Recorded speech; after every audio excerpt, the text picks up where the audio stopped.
खेलटा भल लागला तो हां केति खेलला बोली हमें जिल्ला रे कि ना रखिबा नहीं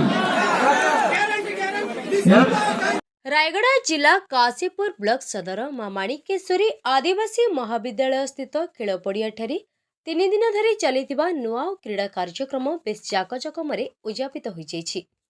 कार्यक्रम मुख्य अतिथि भावे रायगड़ा विधायक मकरंद मुदुली जोग दैथिबा बेले सम्मानित अतिथि भावे रायगड़ा जिला परिषद अध्यक्षा सरस्वती माझी जोग दैथिले एवं अन्य अतिथिंक मध्यरु काशीपुर बीडीओ मनीषा दास, एबीडीओ पद्मिनी कंवर, काशीपुर थानाधिकारी सूर्यप्रकाश नायक, बीओ दीप्तिमयी सिंह प्रमुख उपस्थित थिले।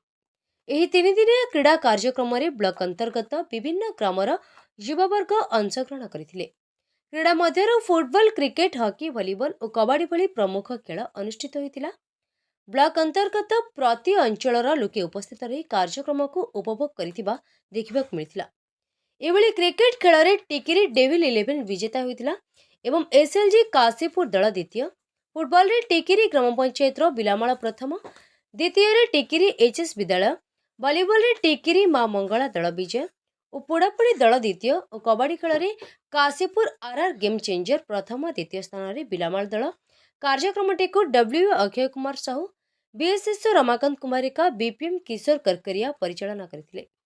रायगड़ा सुरेश चंद्र कुमार का रिपोर्ट। गंजाम समाचार आपणकर लेटेस्ट खबर पई लाइक, शेयर, सब्सक्राइब एवं फॉलो करंतु। गंजाम समाचार फेसबुक, यूट्यूब, ट्विटर पेज को अधिक तथ्य पई विजिट करंतु आम वेबसाइट www.ganjamsamachar.com।